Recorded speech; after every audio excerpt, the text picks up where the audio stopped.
കഴിഞ്ഞ ചൊവ്വാഴ്ച രാത്രി ദീപാവലി ആഘോഷത്തിനിടെയാണ് വൈഷ്ണവ് കൃഷ്ണകുമാർ കുഴഞ്ഞു വീണ് മരിച്ചത്. അക്കാദമിക് സിറ്റിയിൽ ദീപാവലി ആഘോഷിക്കുന്നവർക്കൊപ്പം നൃത്തം ചെയ്യുന്നതിനിടെ തളർന്ന് താഴെയിരിക്കുന്ന ദൃശ്യങ്ങൾ ലഭിച്ചിട്ടുണ്ട്. പിന്നീട് തൊട്ടടുത്തുള്ള റെസ്റ്റോറന്റിലേക്ക് പോകുന്നതും അവിടെ വിശ്രമിക്കുന്നതിനിടെ കുഴഞ്ഞു വീഴുന്നതും ദൃശ്യങ്ങളിൽ കാണാം. ദുബായ് പോലീസ് പുറത്തുവിട്ട ഫോറൻസിക് റിപ്പോർട്ടിലാണ് 18 വയസ്സുകാരന്റെ മരണം ഹൃദയാഘാതം മൂലമാണെന്ന് സ്ഥിരീകരിക്കുന്നത്. ആശുപത്രിയിലെ പ്രാഥമിക റിപ്പോർട്ടിലും ഇതുതന്നെയായിരുന്നു സൂചന. ദുബായിലായിരുന്നു വൈഷ്ണവിന്റെ എംബാമിംഗ് നടപടികൾ.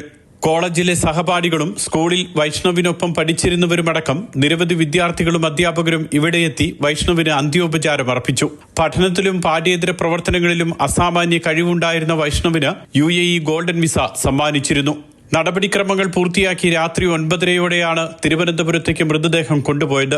മാവേലിക്കരയിലെ കാരായ്മയിൽ മാടക്കാട്ട് പുത്തൻ വീട്ടിലെത്തിക്കുന്ന മൃതദേഹം രാവിലെ 10 മണി മുതൽ പൊതുദർശനത്തിന് വയ്ക്കും. ഉച്ചയ്ക്ക് 1:30 മൃതദേഹം വീട്ടുവളപ്പിൽ സംസ്കരിക്കുമെന്ന് ബന്ധുക്കൾ അറിയിച്ചു. Mathrubhumi news, Dubai.